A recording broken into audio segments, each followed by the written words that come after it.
12 metre ऊंचे खंबे की 12 मीटर ऊंचे खंबे की जमीन पर पड़ रही छाया की लंबाई दिया है 4√3 मीटर। तो सूर्य का उन्नयन कोण क्या होगा? ऑप्शन इस प्रकार से है और ऐसा क्वेश्चन आपके एग्जाम में पूछा ही जाता है। तो चलिए आइए इस क्वेश्चन को हम सॉल्व करते हैं। तो सबसे पहले 12 मीटर ऊंचे खंबे, हमको क्या करें, एक खंबा बनाना है। कितना मीटर ऊंचा है? 12 मीटर। ये हमारा हो गया खंबा और इस खंबे का हम नाम दे देंगे, नाम कुछ भी दे सकते हैं। तो चलिए इसका नाम दे दिए हम ए बी। ए बी हमारा खंबा हो गया जिसकी ऊंचाई कितना है? तो ये बोल रहा है क्वेश्चन के अनुसार 12 मीटर। तो इस प्रकार से हमने 12 मीटर ऊंचे एक खंबे बना लिया। अब फिर कहता है जो खंबा जो है जमीन पर पड़ रही छाया, ये खंबा जो है इस खंबा का जो है छाया बन रहा है। छाया मतलब शैडो बन रहा है, जो कहां बन रहा है? जमीन पे बन रहा है। तो इसका छाया, तो ये नीचे में इसका छाया बन रहा है खंबा का। ये भी जो हमारा खंबा है इसका छाया जो है इस जमीन पे पड़ रहा है। तो कह रहा है कि जमीन पर पड़ रही छाया की लंबाई हमको दिया है। छाया की लंबाई कितना है? तो छाया की लंबाई जो हमको दिया है तो वो दिया है 4√3 मीटर।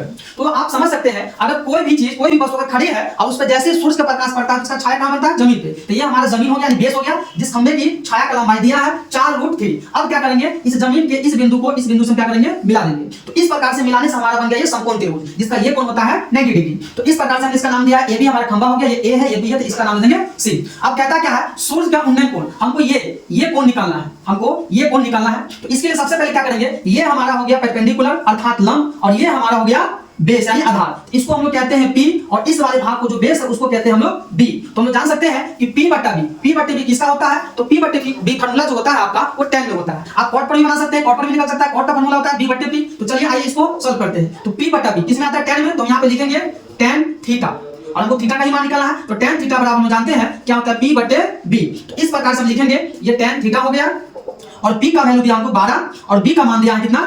4√3। इसमें मीटर लगा दीजिए।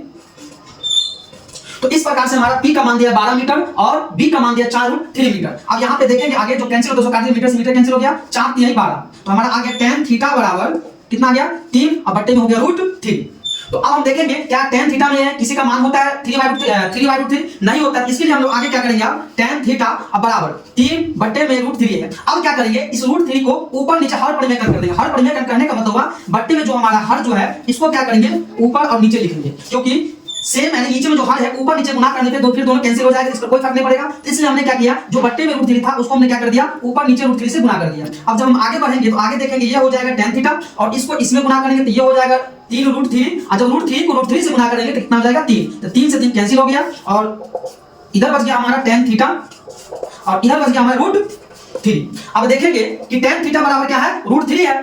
तो हम देखेंगे tan में कितने डिग्री का मान? √3 होता है। तो हम लोग जानते हैं कि tan 60 का मान जो होता है वो √3 होता है। इस प्रकार हम लोग देखेंगे ऑप्शन हमारा कौन है? ऑप्शन बी मेरा, सॉरी ऑप्शन मेरा ए क्या है? बिल्कुल सही है। क्यों? क्योंकि tan थीटा बराबर दिया √3 और tan 60 डिग्री का मान होता है √3।